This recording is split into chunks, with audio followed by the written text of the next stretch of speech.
You're listening to the Femtrepreneur Show. This is episode 2. And in this episode, we're chatting with Caitlyn Bacher of CaitlynBacher.com, and we're talking all about Facebook groups and how to use them to sell more of your courses and build your email list. Hey guys, this is Mariah.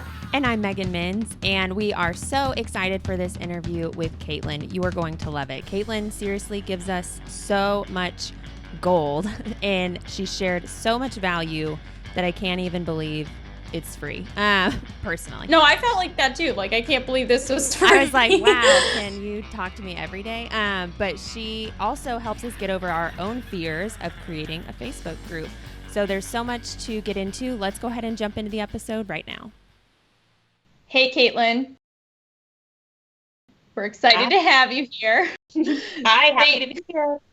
Thank you for letting us interview you and pick your brain about all things Instagram and Facebook groups, specifically for people who want to sell online courses or who already sell online courses. And tell us a little bit in your own words. We already kind of introduced people to you, but tell us in your own words what you do and who you are and what your business is all about. Okay, so my name is Caitlyn Bacher, and I teach infopreneurs how to build profitable Facebook groups.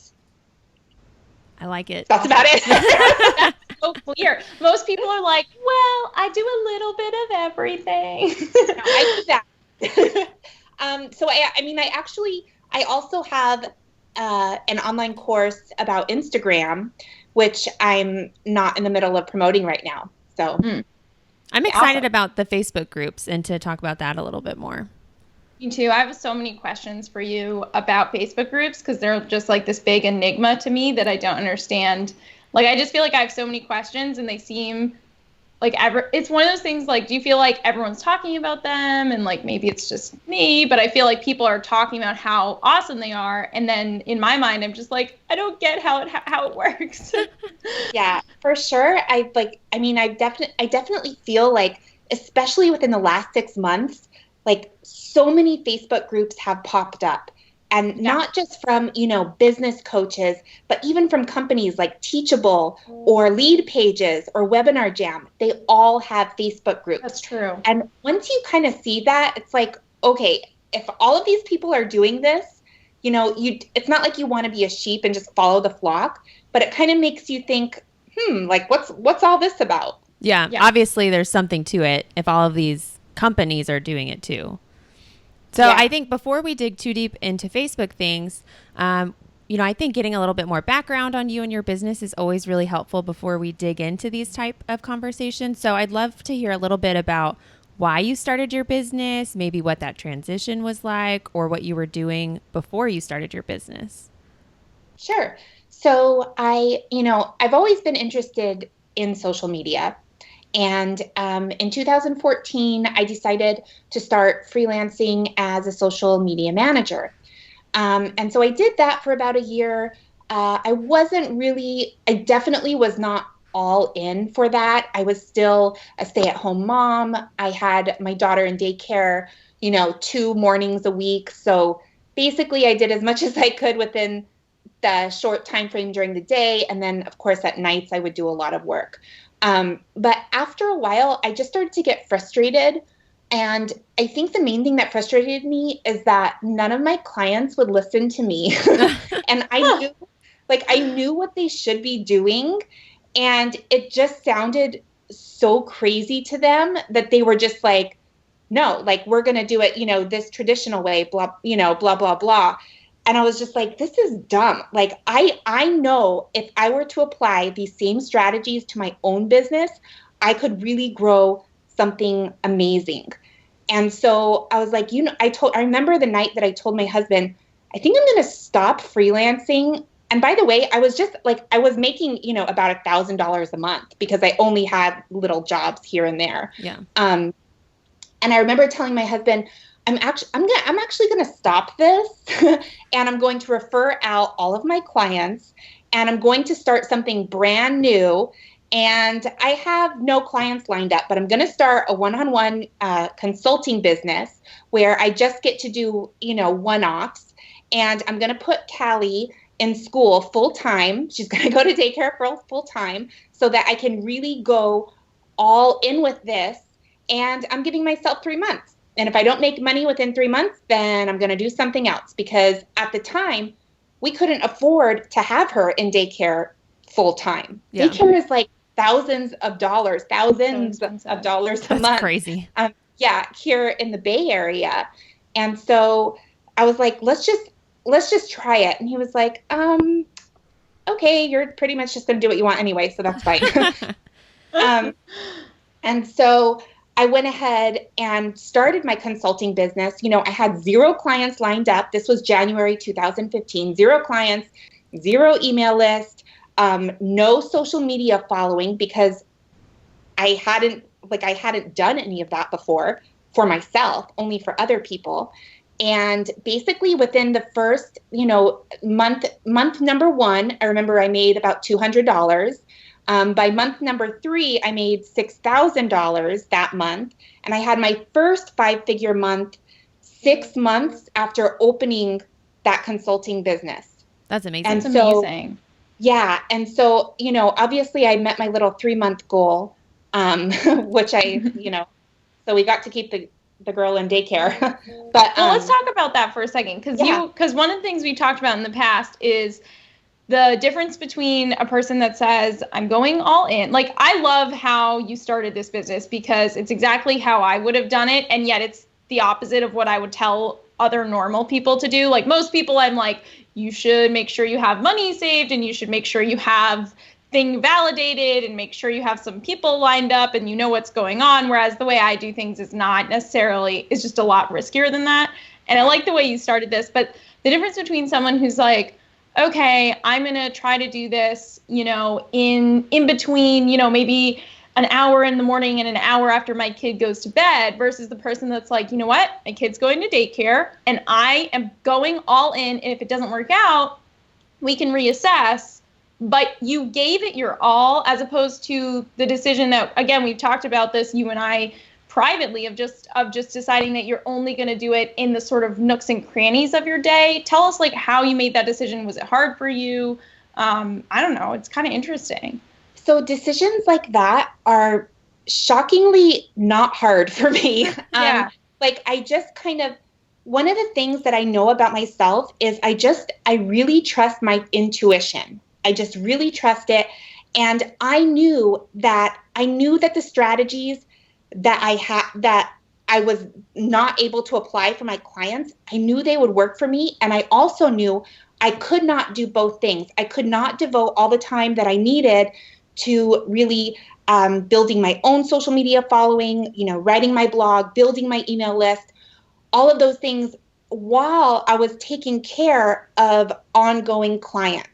I knew I wasn't able to do that, especially if my daughter wasn't in daycare full time. And by the way, when I say she's in daycare full time, at that time, I was the one that picked her up from daycare and dropped her off. So when I say she was in daycare full time, I probably actually had, about 5 working hours a day. That was it wasn't like I was able to start pushing for those, 12-hour days like I would have if I didn't have kids, obviously. Right. But just within those 5-hour days. And then, of course, lots of late nights working after she went to sleep. But I just kind of, I don't know. For me, and I know we've talked about this a lot, Mariah, it's what is the worst that could happen? Yeah. So it doesn't work out. Who cares? You got to try. Yeah. I so admire that. I definitely did the opposite of y'all, where I had my full-time jobs, nice and secure.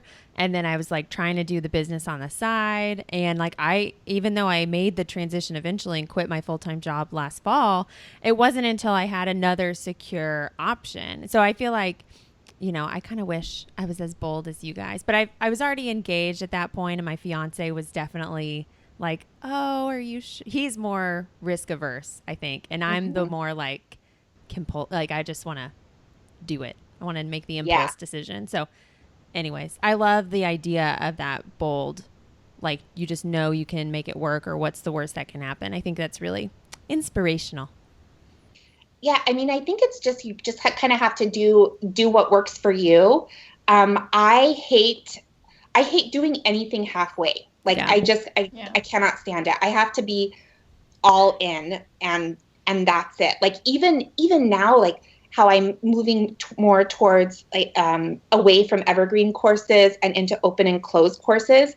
Like, that's just my personality. I am a very like need closure on everything type of person. Oh, I like that. And so I'm just going, like, I'm going to go all in for this launch period and then stop. And then it's going to be done. Exactly. Like, and I think for a long time, I just, like, I kind of tried, I tried to make different things work. I don't know. This is getting off topic, but in any case, like, I think it's just kind of tuning into really to how you work best. Well, that's really interesting because I don't think I've ever really, I think I maybe in some ways have talked about it, but I never really thought about it as like your personality type kind of can influence what launch style, whether you have an evergreen course or an open closed launch course, versus I think a lot of times the argument is profit or how money or, you know, the lifestyle. There's other arguments, but it's interesting to be like, well, I like to go all in. Clearly, this is the type of launch that is going to be better for me rather than doing a little bit every day for an evergreen course.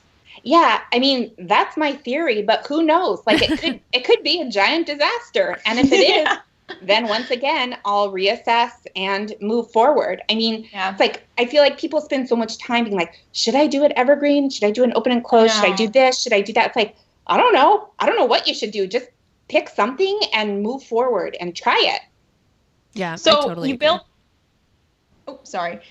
this 5-figure a month consulting business. Okay. And then tell us about the transition to selling courses. We want to hear the gory details of your first launch. I say gory, but I just mean like the juicy details of like that transition from like stop, you know, again, the way I do it is like stop everything that's working, throw it in the trash, and then be like, you know, do or die with the next project.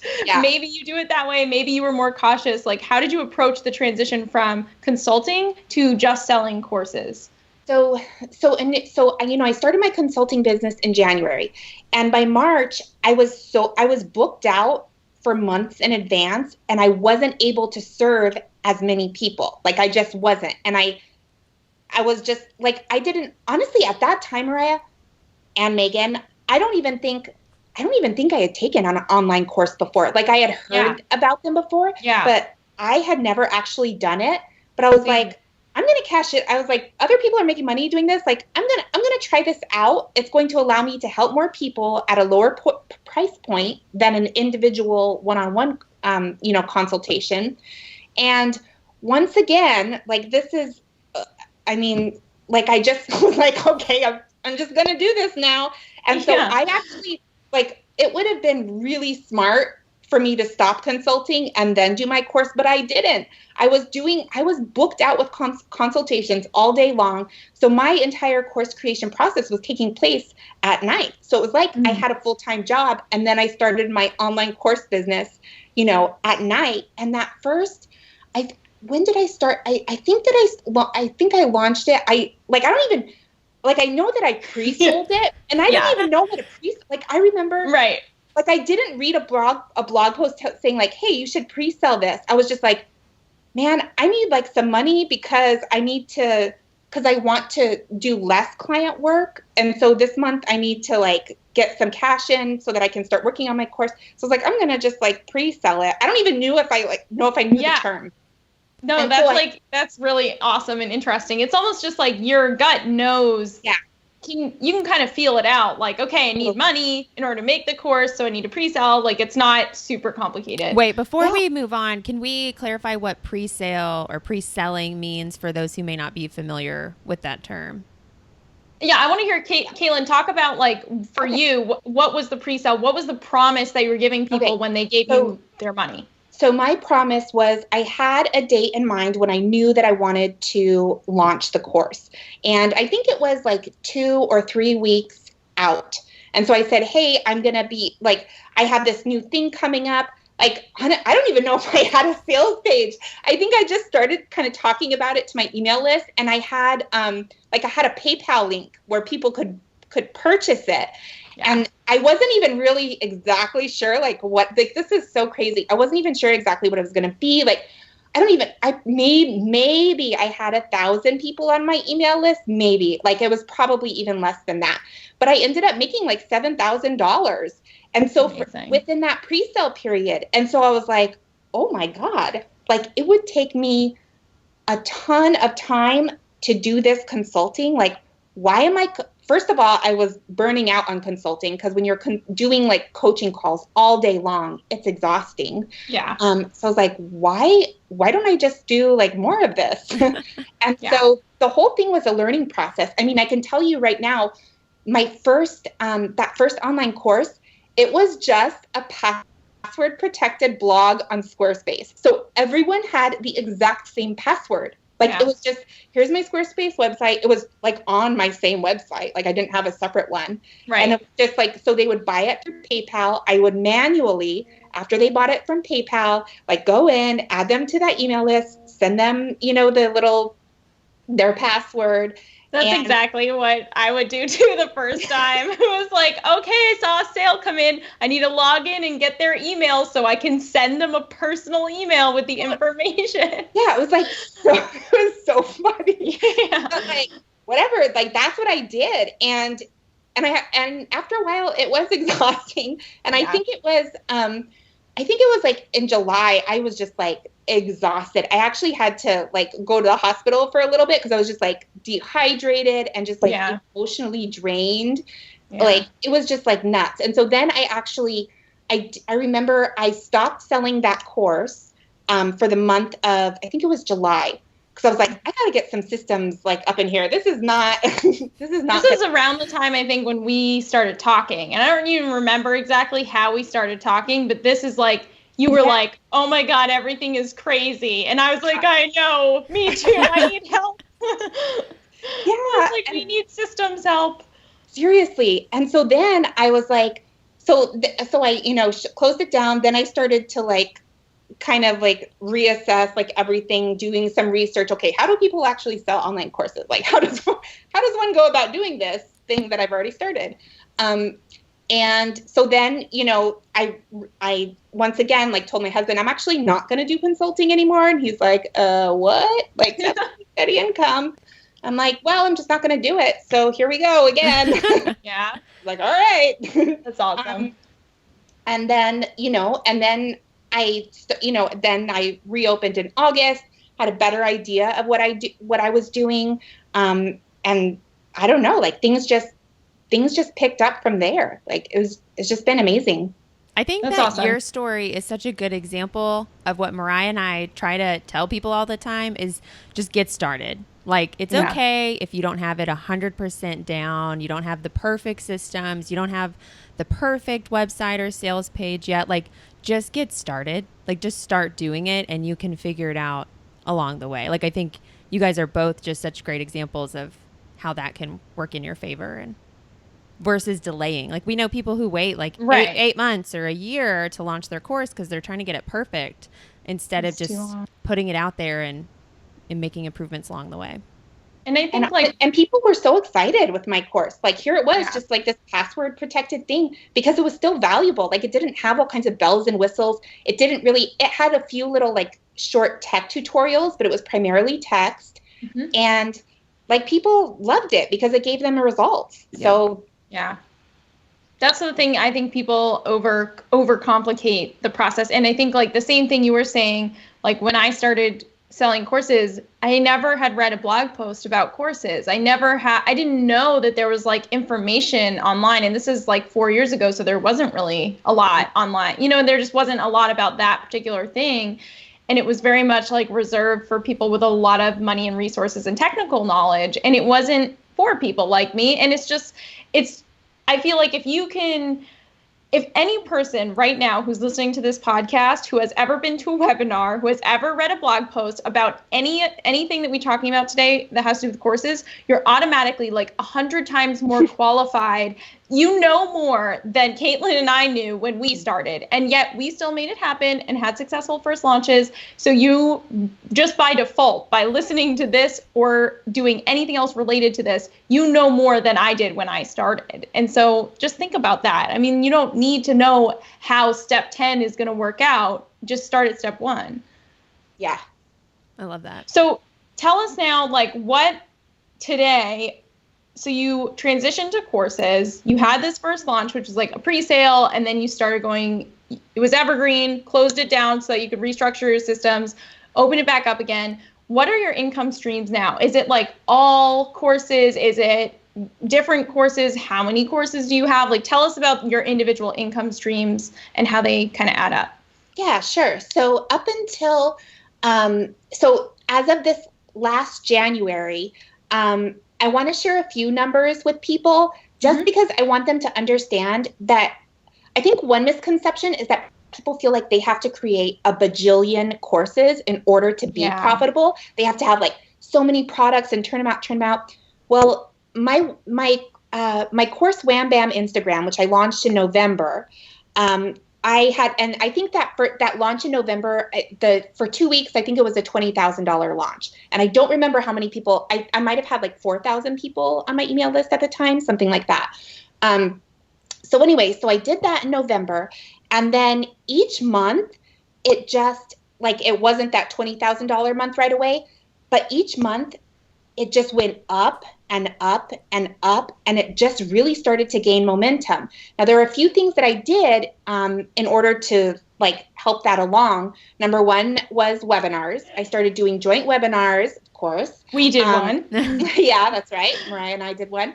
I started doing joint webinars to really grow my list and introduce that product to new audiences. So I think that was a big key for me. I mean, obviously, if you have just this one list and you're just selling the exact same thing over and over to that same audience, like, that's not really going to work. Right. But if you have this one great product and you want to really introduce it to new audiences, make money while you're building your list. Like, a lot of people think about how it costs money to build your list. This is the way, like, you get paid to build your list. That's so true. And so that just like really made it take off. Now, I do have additional income streams from being affiliate partners for other people's courses. And I'm also affiliates for various products like Teachable, ConvertKit, Lead Pages. Those are my additional income streams right now. But like I said, I was just selling that one course. Yeah. People think that in order to make more money, they're like, they only think that comes from making a new course. And I think people experience the high of that first launch and they make $5,000 or $10,000 or in your case, $20,000. And their immediate thought is, okay, I need to go make another one if I'm ever going to experience that success again, and they almost don't even consider the fact that you can sell the same course thousands and thousands and thousands of times. It's almost like you forget that the reason you created a course as a digital asset, people say like, oh, you can sell it again and again. It has unlimited inventory. It's infinite and free, and you can sell it as much as you want. Those are all the reasons that you create a course. And then people just like let that fly out, one in one year and out the other. And then they're creating course number 2, 3, 4, and 5. And all of a sudden you have this graveyard of courses that you're now trying to like cut down, and you have to retire them and you have to get rid of them. And it's like, I just think sticking with 1 or 2 is smart. Yeah. And so, I mean, the other thing is after you just each time you launch it to a different audience with a webinar or to your own list with some added bonuses or whatever, you just get better and better. So it gives you a chance to really practice. So now I am moving to an open and closed course model, but I have to say I'm really glad that I had that product evergreen, because it was almost like less pressure a little bit, because I was like, that webinar didn't really work out. Here, how can I make it better? And then trying it again, like the next week, and then the next week, and the next week. You just get so much, like you have this thing that's always available that you just get and better. Like I was constantly tweaking the sales page, constantly tweaking the emails. It never stops. It never stops changing. Like something can always be improved upon. I like that a lot. I like the idea of the evergreen course being a great way to practice, and like the same thing. I always felt like the less pressure than an open close launch where it's like, well, if you don't hit your target or your goal income or whatever during this 2-week period, then like that's it for 6 months, you know, like that's it. Versus like you said, well, this week I didn't make as much on a webinar. What can I do to tweak that so that next week's webinar is better? Or what can I do to tweak the funnel so that next week we do better, or something like that? It's like you have infinite chances to improve and keep trying things versus this like, okay, if this we don't pull this off, then, you know, the thing that keeps the lights on is going to be not working. I think that's really interesting. Do you think ultimately you should have one of each, evergreen and open close? I don't know. I mean, I definitely see the value in that. I definitely see the value in having an evergreen product, especially something that maybe has a lower price point that you can kind of introduce to people, you know, give them whatever, like the tripwire, or it can be even be like a more expensive tripwire, you know. Yeah. But whatever that is, I mean, I see the value in it. I'm not doing that right now, but like, we'll just see. I mean, who knows? Like, so much has changed. Like, I feel like my whole business just changes so much, like every 3 months, that it's like, you know, like I talk, some people are like, oh, what's your 10-year plan, like your 5-year plan or whatever. I'm just like, huh? Like, I don't have a 2-month plan. That? Yeah. So that's crazy. All right. So let's talk about Facebook groups. So this is a position that I'm in. I think a lot of people will probably be in this position too. I feel like I have a lot of excuses of why I haven't created a Facebook group. And then I'm going to tell you my excuses, and then I want you to convince me that I can still start a Facebook group. And maybe other people have these same, you know, I'd be great to hear what other people have as excuses too. But mine are that I don't have enough time, I'm already busy, and that it's going to take up like all the hours of the day. Also that I'm not sure it's really going to lead to sales. Are people in a free group really going to convert into sales? And then the last thing being that I feel like, and this is something maybe we unpack a little bit later, but this idea that our paid courses have a community, a private group community. If I create a free group, does that devalue the private community that I offer as part of a paid course? Does it then take away the value from the paid course? So those are all my excuses. I definitely want to hear, like, why is it still a good idea? Why would someone like me who has successful courses, wants to sell courses, why do I need a Facebook group? Yeah, so I just want to start out with a quote that I actually heard. I was listening to James Wedmore's podcast a couple days ago, and he said that he was talking about Facebook groups, and he said that from one of his launches that did multiple 6 figures, 89% of those sales came from that temporary Facebook group, not even like a full-time one, that temporary Facebook group. They were able to track like specifically where the sales came from. Mm-hmm. And before he did that, his team, you know, he said, I think I'm going to do it like a Facebook group for this launch. And his team was like, same thing that you said. It takes so much time. Like, I don't know if you're really going to make any sales. And he was like, I'm just like, let's just do this. Let's try it. Yeah. Let's try it. And they did it. And I mean, when I heard that, I was, of course, like, whoa, that's awesome. But I also wasn't that surprised because I've seen it firsthand if you think about it, a Facebook group is like the ultimate email nurture sequence, right? Because you're in there, interacting with people every single day. Now, you can send an email to someone every single day, but after like the 30th day, they're going to be like, all right, like I'm going to tap out here. Yeah. But with Facebook groups, you're able to do that. And there's a lot of things that you can do to set up your Facebook group so that it runs on autopilot. And what a lot of people don't know is that I probably spend about 30 minutes a day in my Facebook group, and that's it. And it's grown to over 10,000 people. And I mean, basically, I have my daily prompts scheduled in. I have, within my email marketing, I'm inviting people to the group. I have scheduled social media promotions, so it's constantly promoting the group.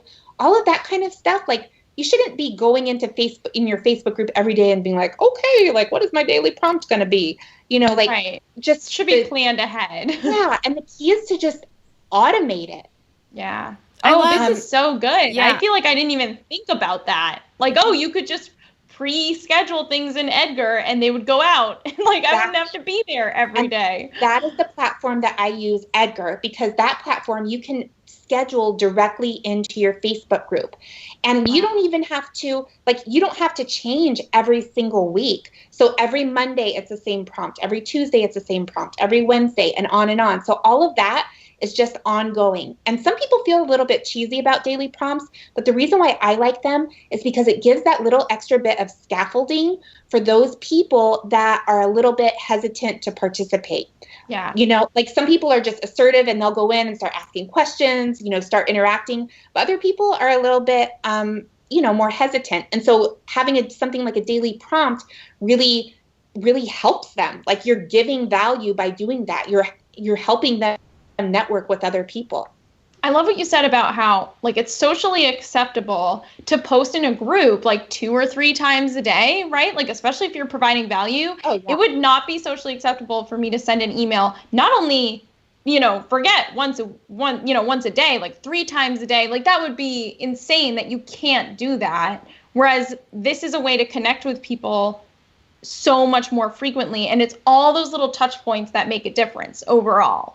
Exactly. And like I said before, there is so much of it that you can set up on autopilot. That said, once you have a Facebook group, you're going to want to spend so much time in there because people are talking about their pain points all day long. Yeah. And that information is gold. We all know what it's like to send out a survey. And I already know your view on surveys. So a lot of times people don't know what they want. But in a Facebook group, people are if you go to a Facebook group to ask a question, you're freaking desperate. It means that you've Googled it, you've, scrolled through Pinterest, you've done your research and you're not able to find the answers that you need. So you're on your last legs and you're going in the Facebook group and being oh my God, I need to know the answer to this. I'm so frustrated. And that you take that language, you put it in your, your swipe copy file. And there it is. I mean, the key to creating, awesome. The key to creating social media content that really resonates with your audience, to creating better blog content, better content upgrades. It all comes from listening. Yeah. And you're not going to be able to get that degree of listening from sending a survey. In a Facebook group, it's all happening live in front of you.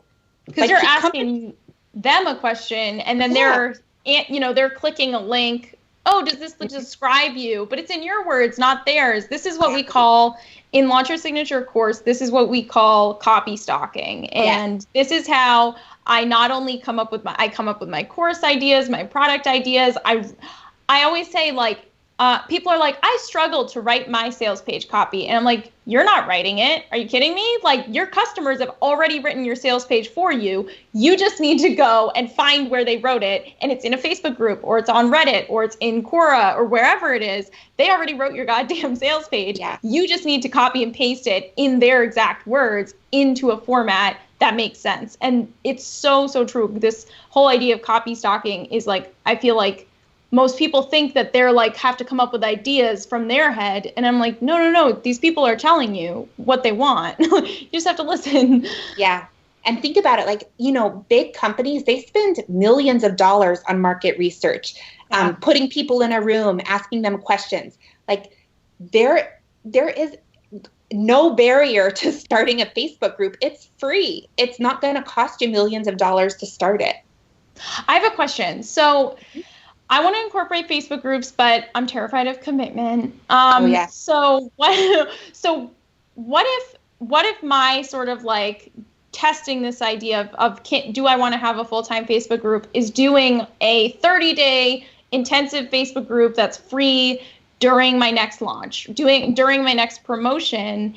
Is that, you think, a good way for someone to try it out, see if it's adds to the profits, and then go from there, see if they want to make it ongoing after the promotion? Yeah, absolutely. I've seen multiple people do that where they have, they advertise a free challenge, join my Facebook group, take part in this free challenge. And all of those people are so excited in your Facebook group. And then when you launch the product, you make sure to include in your email something about, make sure to share your excitement in the Facebook group. And so then people, after they buy, then they're going into the Facebook group and they're being like, oh my gosh, I'm so excited. I just bought this new product.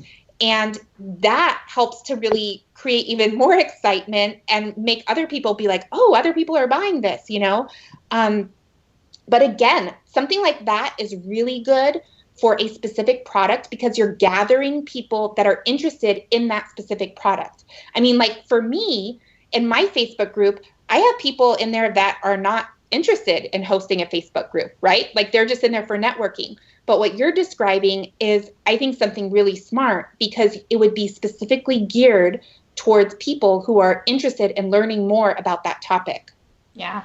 Oh, I love this idea. Now, I see that to me feels like a really manageable gateway, kind of like to trying this out. I think if I had to decide, like, okay, if you start this Facebook group, like, there's no turning back because you can't just shut it down and then you look like a loser. But I feel like if I did it for 30 days, saw what it really felt like to give it my all for 30 days, then I could decide if it's something you want to keep going with. I'm going to do that. Thank you so much for the inspiration. Yay! I'm so excited. And then one of my other questions about this that I said was like one of my hesitations, and maybe other people too, in terms of how do you differentiate between your paid courses that have a private Facebook group versus your free Facebook groups? Do you feel like it takes away from the value of the paid course, or what's the difference between those two groups? Are they the same? So I think this is a really important question. And one thing you have to make sure of is if you run a free Facebook group, you have to make sure to stipulate somewhere in the rules that discussion of your paid courses is not permitted in the free Facebook group because it violates terms of use, right? Mm-hmm. You're not, able to have that to discuss those specific strategies that you teach in the course in the free group. And if you would like to discuss those, then come to the paid group that comes along with the course. I think that's really important. And I mean, another way to kind of think about it is, in terms of like, I know some people are like, well, what kind of, like, what would I create in my free Facebook group? Like, what more content could I come up with?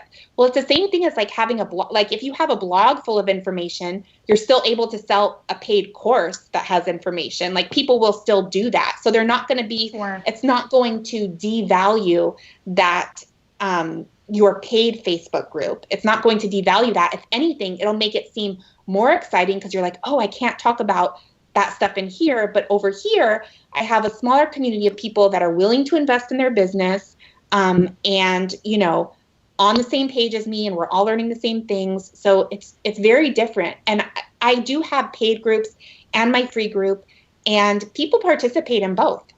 Interesting. So do you have different, for you as the leader of the group, do you have different roles? Like in the paid group, do you do more live Q&As or more posting, or like you spend an hour in the paid one and a half an hour in the free one? Like, do you differentiate on your end? So what I do is I have, while the course is live, then I do have like whatever the bonuses are. If it's live group coaching calls or whatever, I can do that within the Facebook group. Mm-hmm. I know you talked about we haven't really talked about live streaming, but that's a huge part of Facebook groups. Now you don't need a Facebook group to live stream. Like you can live stream directly from your Facebook business page. But I really like doing it directly to my group. I really like that. That was why what I said to you before was the reason I'm really considering this is I want a platform to live stream on. Like right now, it seems like Periscope, I'm not getting the same engagement I was 6 months ago. And so one of my issues is that, and this might be a question you get, is I don't have any Facebook presence. I have never had a Facebook. I don't have a page. I'm literally starting from zero. I'm not a person that's like, oh, well, Mariah has like 5,000 friends and now she's creating a group. I'm a person who has never had a Facebook account. So to me, I'm like, is it how am I going to get started from literally zero on this platform? And I really do want a platform to live stream on. That's a medium that I enjoy. And it's almost like I'm creating a group in the name of being able to help people in a live streaming way, because that is, I feel like, the best way that I can like communicate with people. Yeah, and doing the live stream is a great thing to advertise to get people into your group. So what you would do is you would send an email to your email list, advertise it on your other social media platforms, and say, hey, I'm going to do a live stream on this topic in my Facebook group. Here's how you join. Now, I like that a lot. A lot of people have the question of, should I make someone opt in for my Facebook group? And my thinking is a little bit different, but I actually think you don't need to do that. I think you should keep the barrier for entry extremely low. Now, when I'm advertising my private Facebook group on my website, I am making someone opt in because I want every single thing on my website to make someone opt in to my email list. However, on social media, I always give a direct link to my Facebook group so that people can get in there. And honestly, sometimes they just need to get to know you a bit. And I'm always promoting my content upgrades within my private Facebook group. So I know that once they get into my private Facebook group, there's a very high chance that they will opt in for one of my content upgrades. That's awesome. That's really smart. Yeah, we've had a lot of team conversations about Facebook and how to start using Facebook Live, or how should we do a group. And I feel like you've given so much value and so much new knowledge and information and good strategy that I wasn't familiar with, just even from the very beginning, about how you can have a much higher frequency of contact. You know, like you're able to communicate with them way more frequently than we could in any other medium. And I feel like that alone is such a huge thing I never really grasped before for some reason. And why not do both? Like even if someone is like, ready to buy your product, if they don't open your email, maybe they'll be in your Facebook group and they'll hear about it that way. Like, why not cover both ends of the thing, right? Of the spectrum. Or that to me is like, that's where I'm like, okay, we need to do this. Like, Megan, do you feel like we need to do this now? Oh yeah, I'm sold on the challenge and like having a challenge be, because we all have, as a team, have had that conversation, like, oh, like, do we really want to take on the administrative side of it? And you've already, I feel like you've eased that concern for me through this call about how much of it can be done in advance. So I feel way better about that. But I kind of like Mariah, I think being able to say, we're going to test this in a way that if we stop being so active in it, it doesn't feel like it was a flop. It's like this was a 30-day thing, and if we didn't love being on it, then we don't have to be on it. But if it goes great, then we stay on it. Yeah. And the other thing is, like, if you want to close it after 30 days, like, close it. I mean, like, you know what I mean? If you can be upfront and say, hey, this group is open for 30 days. It's a free, challenge for 30 days. It's going to close in 30 days, whatever. And so you open it and close it. And then the next launch, you do the same thing. Like, I don't think, it's not something like, just because other people have ongoing Facebook groups doesn't mean that you have if you end up like not really thinking that it's something that you want to maintain, you don't have to do that. I like it's that. A great way to test it, though. I'd never thought about it in terms of like having a short-term group, like a launch, like a temporary group. Like, that thought never crossed my mind at all. I have a question for you. So we have been using Slack for our paid communities. So if we ventured into Facebook groups for more public groups, do you think it's confusing to have like paid communities on Slack and free ones on Facebook? Like, should we move the paid community to Facebook? Like, I just would love your 2 cents on that. So I think, especially if you have a lot of students coming in and it's an evergreen product, so they're constantly coming in, I think Slack is probably better in terms of like the paid course accompaniment, just because it's a lot more organized, it's easier to manage.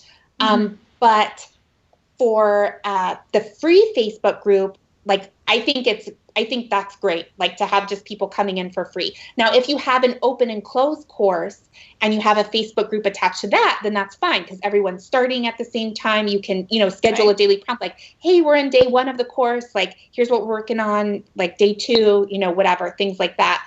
But I'm not sure if that really answered your question or if I got off topic. No, you're good. I think that's kind of mirroring our thoughts. Like Slack is great for having organized comment, but it lacks in the threaded abilities that Facebook has. Like, I like what you're saying about this is day 1 and this is what we're working on. And you could ask people in the comments to like update on their status. So I was just curious. Yeah. And I mean, so many like Facebook groups are so popular, and that should not be a deterrent to starting your own Facebook group. That's actually a good thing because it means all of these people are like, now they have a reason, like people who don't even, like I don't use my personal Facebook page, like ever. Mm-hmm. But only reason why I'm scrolling through there is because I'm in different Facebook groups and other people do the same thing. So once you start your group, like you're kind of going to be tapping into a new audience, just like you would use a joint venture webinar to tap in to a new audience that might not know about you. You're going to be doing the same thing with Facebook. I like that a lot. I like this. I also have heard recently, Megan and I, as you know, are starting this podcast that you are our first guest on. And I've heard more and more people who their main they don't have a blog really, they just are podcasters saying, join the podcast Facebook group. And so it's not just for people who are, doing a blog. A lot of times I'll hear at the end of a podcast, someone saying like, we have a Facebook group, make sure you join it to keep discussing this episode or something like that, which is so cool. And I never thought of that until like this week when I started reaching podcasts. Yeah, that actually scares the crap out of me. Really? Because, I just feel to me, like building something on like social media itself is just always changing. Like they're always changing the rules around. You never really know if you have your own blog, like separately on a website, like WordPress or Squarespace or whatever it is that you choose, like that's yours and you have complete control over it. Whereas if you have a Facebook group in addition to that, I think that's great. But having it solely on a Facebook group, I don't know, that just seems like you're leaving, kind of too much up to chance. I agree. It's like, don't build your house on someone else's land. So you definitely need an email list, but the Facebook group is more of a channel that you're using to funnel people through your content upgrades onto your list. So it's like, come and find me, get some value, free value out of the Facebook group, get to know me, get to know the community, opt in, because right away you're going to notice how awesome we are. Obviously. Yeah. And that's how people are getting on your list. I think that's awesome. I can't wait. I'm really excited now. I definitely feel like you've explained away everything that I was like, I don't think we could do it. Like, how is it going to work? How are we going to make it happen? For someone, so I don't think a lot of people are in my situation where they literally do not have Facebook, but someone who's starting from scratch, they're not a personality. They're not like, they don't already have 20,000 people on their email list, they're starting from scratch. What would be like the first tip you would give someone who wants to start a Facebook group as their main way of starting to get traction, but they don't have an existing audience? Okay, so I'll tell you exactly what I did because I was in that very same situation. So when I started my Facebook group, I had 0 email list. I didn't have a social media following anywhere. I think I had like 200 followers on Instagram and that was it. So what I did was I just started where I was. So since I had my following was on Instagram, 200 people, I started promoting the Facebook group on Instagram. And as my other social media platforms grew, I started promoting it there too. And I wasn't promoting my Facebook group, once and then that's it. It's like, no, it's an ongoing promotion, right? So you're promoting it on Instagram 3 times a week. You're promoting it on Twitter twice a day. You're making a pretty graphic for it and putting it on Pinterest so it gets pinned again and again. And just really, it's like, and linking, and I can't overstate the importance of linking directly to your Facebook group from social media because you just want to keep that entry point like super, super easy. You want to take away all their hesitations, because once they're in your Facebook group, they are going to opt in for something. Yeah, I think that's really interesting. The idea of like, it's not, the Facebook group isn't the opt-in, low barrier to entry, then they will definitely opt in for something or other that you provide in the group. And the other thing that I want to mention too, and this kind of goes along, it's the same thing as with an email. You're not out there on Twitter saying, hey, sign up for my email list, sign up for my newsletter, sign up for my email list. No, you're advertising what the upgrade is. You're advertising, what the freebie is. And so when you are when you're promoting your Facebook group on social media, it's really important to make sure that you're talking about something specific, a specific benefit that someone is going to get by joining. And that's also why I like live stream, because you can advertise, say, hey, I'm going into Facebook, we're having a live stream. You can make it like a little mini webinar. I had my graphic designer make some new graphics that kind of promote my live stream. So it says, nice. Facebook Live, and then it has the date and the time. So it looks kind of like a webinar graphic, right? Yeah, it's a little bit more official. People are like, ooh, I should go to that. That's going to be really informative. Yeah, and so you can advertise that on social media, and people will join. This is incredibly valuable, Caitlyn. Everything you're saying is like worth its weight in gold. Yeah. This is awesome. So I have a question for you, because I think of you as the queen of no bullshit excuses. Yes. What would you say to someone who has not, and switching gears from Facebook groups back to just creating your first course and all that kind of stuff, what would you say to someone who has a bunch of excuses like, I don't have time for this, I have 2 kids, I have a job, I don't have money, I can't spend $20 on ConvertKit? Like, I feel like you always have a good pep talk for people who are constantly coming up with essentially excuses. They call them reasons, but they're excuses why they haven't created their course yet. Right. Yeah. I mean, I don't know. I just feel like you can, like, I see this. I think what it comes down to is just being super honest with yourself. Now, I'm gonna be honest and say that when I did social media freelancing, there were many times throughout that year that I was like, you know what? I think I just need to go back to being a stay-at-home mom. I think I need to stop doing this because I have mom guilt. Like, I'm spending time away from my daughter, something like that. And like, that is a real feeling. But I think it's also important to really dig deep and be like, do I really feel that, or am I just making an excuse for myself? And when I dug deep, the answer was I was making an excuse. Because the truth was, like, I was burned out as a stay-at-home mom. I did it for 2 years, and I was like ready for something else. Yeah. Did it for 2 years, loved it, so happy I did, and then I was done. Yeah. And I think that, it's like when you start to kind of have those like limiting beliefs of like, oh, I can't do this because I'm a mom. It's like, stop. My favorite phrase is, stop telling me why you can't and learn how you can. And that was when I can give another specific example of when I saw in 2015, I think it was 2015, when you started doing a lot of joint venture webinars. Mm-hmm. And I saw you doing it, and I saw you how much it grew your business. Yeah. And the kind of the recording that I said in my head was, well, Mariah doesn't have kids. And I did say in my head, that's what I said. I was like, she doesn't have kids. And so of course she has time to put together these joint webinars, but I only have 5 hours a day to work. So like, how is that going to happen for me? Then I think it was December, after we did our joint webinar, I was like, you know what? This is a bullshit excuse. Like, I'm going to stop telling myself that I can't do this because I'm a mom. Like, that's crazy. I can't, and I'm going to figure out a way to get it done. And so one of the things that I did was I knew that I had to hire extra help. And I had always been scared of doing that because it's an expense. And paying, a VA to do something is like, you can see it as taking money away. But I was like, no, I know that doing joint venture webinars is going to generate tens of thousands of dollars for me every month.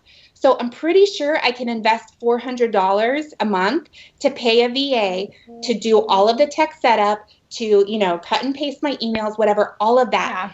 And once that started, it was like a world opened up. I was doing a joint venture webinar. Like, I wasn't doing them every single week, but I was doing 2 or 3 a month. And I only worked 5 hours a day. Like, you can actually do it, but you're not going to do it if you keep on, you know, coming up with reasons why you can't. Like, anyone can do it. I think that's awesome. I think, like, when we did it together, did you feel like when we did our joint venture webinar, was it like, oh, I guess this isn't as hard as I was like making it up to be in my head? Like, I think a lot of people in their head, they're like, that is going to take so long. It's going to be so hard.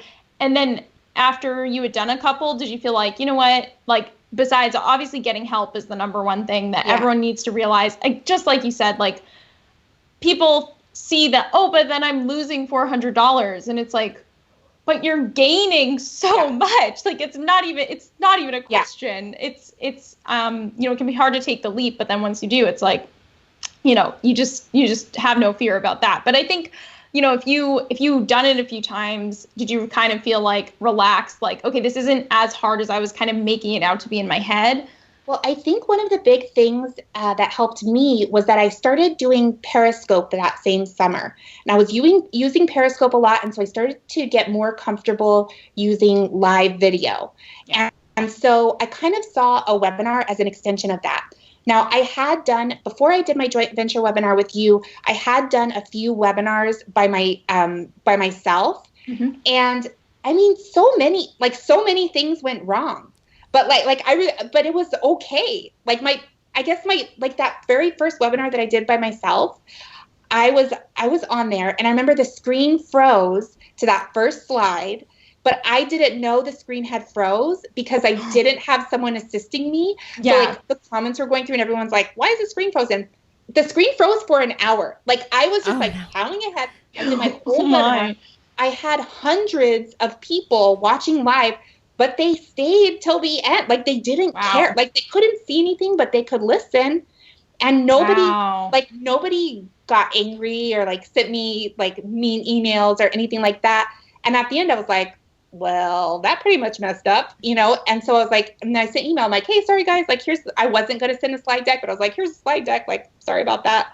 And then I did another one. And then I learned what the tech issue was, that it was my mistake. So I learned what the issue was and how to fix it for the next time. And then there was another small tech issue for some other thing. And so I fixed that. Like, it's not like, again, like, it's not the end of the world. Like, it doesn't matter. Yeah. It's just like it's practice, just like with the course and the launch and everything else you've done. It's practice for the next time you do it. And there will be more times that you can do it. So what are you struggling with right now? I'm going to ask you a couple like kind of quick questions before we wrap it up. But I'm curious, like, what is this thing as the business owner where you're at right now? What are you struggling with in your own business? Yeah. So I definitely, I think that one of the biggest kind of mindset shifts that I've had, even within the last 2 months, is, and you hear this all the time, but it's totally true, is to start really thinking like a CEO of your business. So, you know, it's my job to come up with, the strategy of the different things that I want to do, but I'm going to pay someone else to implement that. Yeah. Right. And I think again, for a long, like, it is scary to spend money. Like, I mean, to be perfectly honest, this month, I don't even know if I've turned a profit. Like, I probably am not even going to profit that much this month because I'm investing in so many new things that are not going to be necessarily on an ongoing basis, but, you know, copywriting, graphic design, web development, all of these different things that I know that if I want to take my business from multiple 6 figures to a 7-figure business, I have to start doing the things that a 7-figure business owner does. Yeah. And a 7-figure business owner is like not creating their own lead pages, is not, writing their own copy for every single thing, if that's not their strong suit. Right. And what it has kind of allowed me to do is just really focus in on the area that I'm good at, which is social media. So for me, now I'm able to really just focus on being extremely visible. Like I'm on Periscope all the time, live streaming. I'm focusing on visibility while other members of my team are working on, various other things to kind of like move it along. So I think that's kind of like been a big, just a really big mindset shift for me. And I remember talking to you, Mariah, on, we were like Google chatting or something. And I remember you said, doing, I don't remember your quote, but it was like, doing what you've done won't take you to where you want to go. It was like the things, I always think about how the things that got me here aren't the things that are going to get me to the next step. And it's really, really hard because when you did a thing and it got you to the success level that you're at, you feel so scared of not doing that thing anymore. And I feel like, to me, a lot of it's either that or it's like saying yes to every single opportunity is what got me here. Saying no to 99% of things is now what's going to take me to the next step or the next level. But it could be anything for you. It could be like doing webinars is what got me here, but maybe doing Facebook ads is what's going to take me to the next level. I can't just keep doing a webinar 3 times a week forever. It got me to a 7-figure business. It's probably not going to take me to an 8-figure business to just keep doing that again and again. Right. Yeah. So exactly. I think that's really like, is there something that you specifically feel like this is the thing that worked for me up till now, but now it's got to change? Yeah. I mean, I think for sure the thing that worked for me up until now was one of the things, I can mention a specific thing, was doing bundles with webinars. So when I first started out with, I highly recommend doing that if you're starting out. Like JV bundles are the way to go. You build your list fast. You create a lot of excitement. Make some money. Make some money. Get some students in there for testimonials. Yeah. All that kind of a thing. But I don't remember when it was. It was a few months ago where I was like, you know what? I'm not doing bundles anymore. And so I completely stopped. Yeah. So we we're like, no more. Yeah. So I'm not doing any bundles anymore. Now I will still do an affiliate webinar to someone's audience. Right. So I can do, a webinar to, let's say, Mariah's audience or Melissa's audience or whatever, and make them an affiliate partner, and we split it that way. And if someone wants to come and do that for my audience, that's also fine. But I think what I found that happened over time is that it kind of diluted the value of my individual product, because people were used to getting like an insane deal with it. I'm going to get 4 courses for the price of one instead of just one course. Yeah. And when you're first starting out, you're just like, holy shit, I just made $5,000 on a webinar. Like, that's awesome. And then as you go, I think you build up like your confidence, and your course has such amazing testimonials. And then you're just like, doesn't make sense anymore. And just like you said, we completely stopped. We no longer do bundles like that. Yeah. And the other change that I made was I hired a Facebook ads manager, and she's been running ads to build my email list for my new course that I have coming up. And that's something also that I've never done before. I, kind of tinkered with Facebook ads, wasn't great at it, pretty much just lost money because I didn't know what I was doing. Yeah. But it's it's kind of that thing. It's if you want something to happen, you have to either pay for it or do it yourself. And if you can't do it yourself, then it's time to pay for it. Yeah, I agree. So do you have any, I kind of like to ask this question, if you have any predictions of the next trends that are going to happen in online business, or the next sort of fad or something that's going to happen in online marketing. What do you think? Do you feel like something is on the rise, or some kind of prediction for online marketing in the next couple months? Well, for sure, Facebook groups are out of control.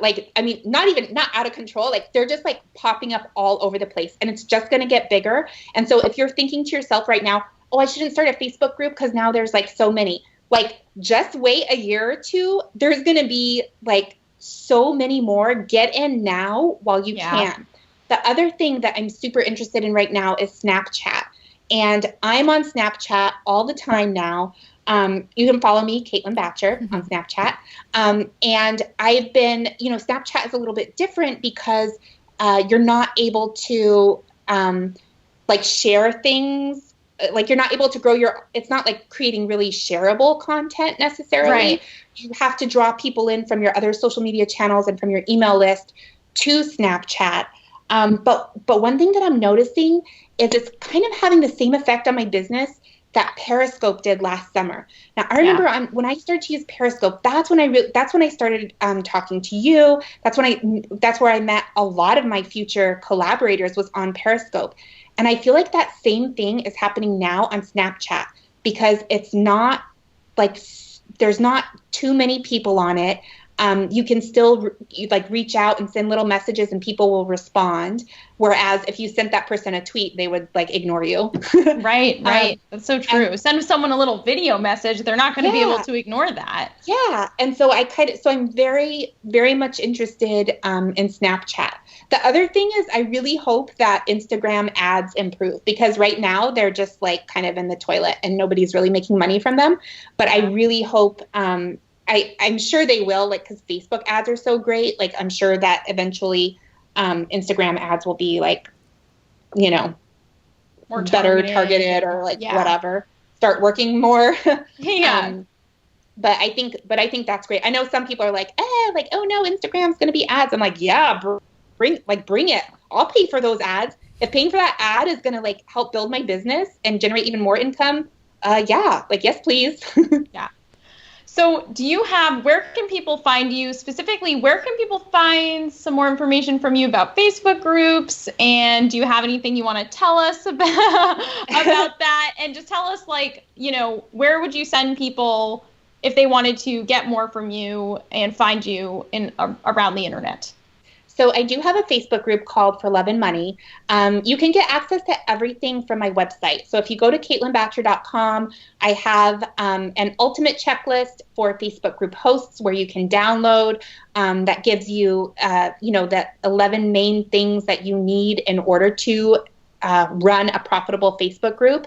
So make sure that you head to my website and get that. And once you get that, you're going to get an invitation to my Facebook group and you're going to be all set. That's awesome. I was also going to say too, I know we just kind of did the little outro there, but this is not just for people who run marketing businesses. Facebook groups are for other niches. I've seen even more success with people who are oh yeah, I'm the only person with a Facebook group for female violinists or whatever. Totally. And it's blows up because it's the only one. So if you are thinking that you have a tiny, tiny niche that has nothing to do with business or marketing, you're in a golden zone with that. Exactly. Because people, everyone's on Facebook. Why not go there, set up a community, start getting people in there. I've been in so many I've been in mommy group Facebook groups. I've been in paleo Facebook groups, all kinds of things. It's not just about, it's definitely not only for a B2B, B2B business. Yeah, absolutely. Well, thank you so much for letting us ask you everything about Facebook groups. I'm really excited. I have to say, you provided so much value today. I am super excited. I now feel way more empowered to actually start having a Facebook group rather than just feeling scared and overwhelmed. So thank you. Yeah. I know. Yeah. It was really fun. Thank you. All right. I think everyone's going to love it when it goes out, and I hope if you enjoyed this episode, let us know, and we can just spread the love for Caitlyn all over the internet. Yes, please. Yeah, and if you guys like this episode, subscribe to the Femtrepreneur Show on iTunes, leave a rating and a review. I know it might seem small, but reviews make a big impact, and they help us get more amazing guests just like Caitlyn for you so that we can keep bringing you the best strategies and tools every single week for free. And you can go to thefemshow.com if you want to submit your own questions to either have our guests answer or to have us answer. And we'll see you guys next week. If you're interested in learning more about any of the tools and resources that were mentioned in this episode or joining Caitlyn's amazing Facebook group, make sure you go to thefemshow.com/2 and check out the show notes. We will have all of the links there for you to get all of the wonderful things we talked about in this show.